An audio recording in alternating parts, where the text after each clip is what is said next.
Randy, I think there's a pretty good height difference between Strickland and Burton. Hunt is a good bit taller, but hopefully Jeff will fit in there okay. Yep, NASCAR has waived the rule prohibiting rookies being relief drivers. Jeff Burton has a win on this racetrack, so he's well experienced here. Mark Martin brings up a spot. Yeah, and he made it for 8th. I tell you, Mark Martin's on the go right now. And some of the guys might be having brake trouble, but he's not one of them. 181 laps, and that puts Mark Martin into the top 5. Let's take a look right here at this 6 car. You can see how much ductwork he had on the brakes. You know, we were looking at Jeff Gordon a while ago. He's got a small amount of brake area. With this 6 car, look down on the lower front area of that car. All that entire area is opened up for brakes.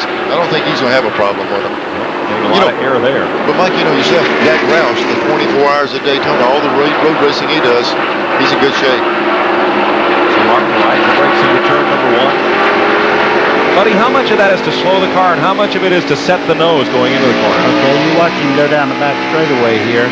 Just about now the brake comes on. He keeps that brake on way into the corner there, so he's using a lot of brake, especially when he's turning like that. I think most of the guys here had to use so much. These cars are capable of good numbers down the straightaway, mile per hour, and they just got to get that thing wound down and get it slow enough to make this real steep arc in the middle of the corner. Riding with Mark Martin out of turn 2 and down the back straightaway here at New Hampshire International. Martin trails by 4.6 seconds, and there's Derek Cope getting overpassed quickly by 3 cars. Center of your screen, Jimmy Hensley picking up Purelator sponsorship for 3 races for the Kulwicki Racing Team. And though Jeff Bodine has purchased the team, they are operating as Alan Kulwicki Racing Inc. through the entire 1993 season. That answers one of our calls on our 800 line. So Alan Kulwicki Racing is still listed as the car owner. Bobby Labonte trying to move up on Jimmy Hensley. This is 10th and 11th place. If you count Bill Elliott just ahead of them, that's 9th. The battle. They're trying to catch Kyle Petty in 8th. You know, I bet when we get to talk to Rusty Wallace next time he'll talk to us, he's leading this thing and just hammering, man. He's getting on with it. Doing well. 9th on back here. Bobby Labonte there, he's running an extremely smart race today. I think he's looked after his car quite well. You see him moving on the inside there. He's doing a good job. Here's big brother Terry. The nose of that car still flapping a bit as it has for about since the last caution period or 2. With Rusty Wallace leading at 186 laps at New Hampshire International Speedway. We'll be right back live on TNN.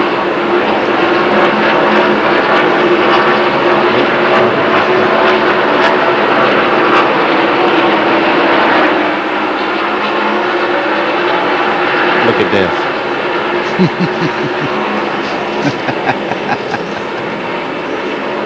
The cornflakes have crumbled. Yes, he has wrinkled his cornflakes box. What do you think people say when that McDonald's car goes by and we say Hut Strickland's got food poisoning? Oh, Jesus, I didn't think of that. That's why when he handed me the card, that's why I didn't read it. I was going to say he's out of coffee, but I ain't about to. No, I've seen that commercial one too many times. Yep. I don't think he ate a McDonald's last night. What's that? You know about I don't know what it shows us that's different from what we had before. Ain't much to it. I don't think so. No.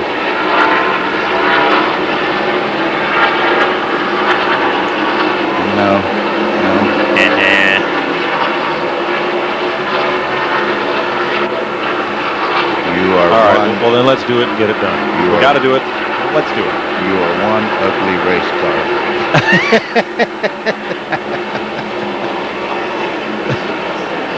Okay. There's a good question. What is Bill Elliott going to do next year? Good question. Here's some guy. Oh, geez. Do we have a brochure on that? Thank you. Amazing. Rusty and Davey just making a shamble out of the field now. They're pretty well sticking up the show, aren't they? Yes.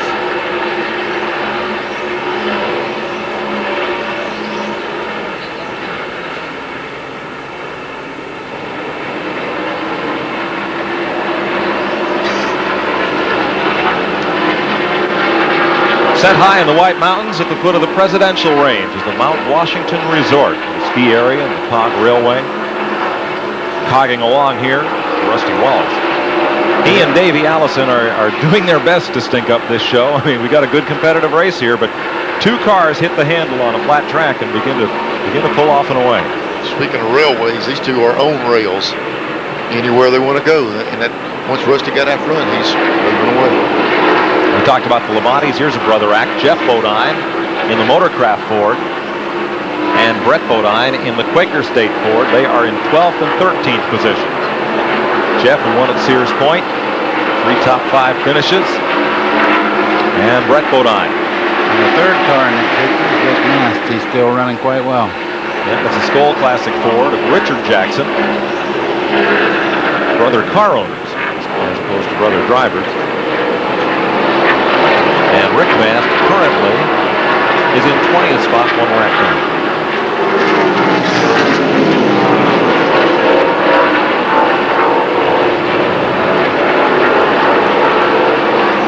Ricky Rudd, Michigan winner, and Mark Martin right with him as they lap by Rick Wilson. Rudd has 4 top 5 finishes this year. Mark Martin's coming back to the front. You know, he got back a little bit on that last caution. He's been picking them off. We've seen him work his way back up there. I'll tell you, he's not worried about brake trouble. He's driving that thing as deep as he did when he first started the race out here. Yeah, one thing it helps too, Roush, like we were talking about on that RPM, he doesn't mind twisting the motors. And you can use the motor as a brake, just like a truck, you know, or a Jake brake or something. They pull enough RPM, when you lift on that baby, she starts slowing down. The compression release. Put a Jake brake in a Winston Cup car? Yeah, man. How about a Mark brake? Mark chooses. They build those in Bloomfield, Connecticut. Let's go to my hometown. That wasn't much of a battle for 10th, but you see Bobby Labonte just go by Jimmy Hensley there. This is one of Bobby's best runs in Winston Cup racing. He's been in the top 5 most of the day. He has 1 top 10 finish, Charlotte. He had a very good chance of maybe winning Charlotte, and he had a caution right near the end there and brought everybody up on him, but he ran a super good race there. I can't help but think when one of these Busch drivers moves up to Winston Cup, he's almost hesitant to get out there and really assert himself around the Winston Cup guys and take chances. Then he comes in a place where he's got more experience track-wise than the Winston Cup guys, then he really steps up the pace. Labonte knows he's got a long time deal with his car. He's just working his way into Winston Cup racing. He's doing a good job. Having a good run here today. He is in the top 10. Up front, Rusty Wallace over Davey Allison, Sterling Marlin, Mark Martin, and Ricky Rudd. That's your front 5. There's the separation. Here's Randy.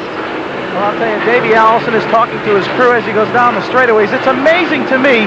The car is running second. Davey's having a good run, but they're talking about winning. Davey comes over the radio and says, I think we need to take a round of bite out of the car when they pit in about 18 laps. There, McReynolds, the crew chief, says, Davey, do we really want to do that right now? I know it's splitting hairs, but do we want to take a chance on doing that? Davey comes back and says, I think so. So we'll see what happens if they make 1 chassis adjustment or no chassis adjustments. I'm betting on the driver. What about you guys? Yeah, if they don't listen to that driver, they might as well put a robot in there. If he thinks that thing needs a round of bite out of it, I can't help but think they'll cater to him on that and take it out and just see if the car gets better, because they've still got enough time in this race. The next caution, they can put it back in. That's right. As well as he's running, how far back can he fall? Now here's one. Barbara from Arizona calls in a photo finish. If both cars finish in a dead heat, who is the winner? Well, it's a dead heat. They split the money, and they've done it once, and I think the fellow who was involved in it is sitting to my right. Yeah, I keep telling Cale that the accelerator cable on the car slipped out about 3 inches, and I had to run about half throttle, and he was able to close in on the only dead heat that's ever been recorded in NASCAR. For 3rd place in the 1974 Firecracker 400, Buddy Baker and Cale Yarborough.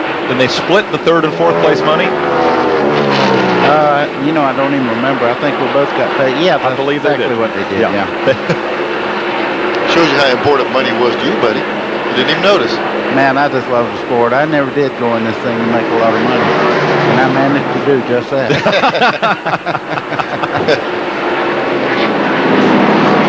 Rusty Wallace from 33rd to the lead. He's the fastest 2nd round qualifier. He has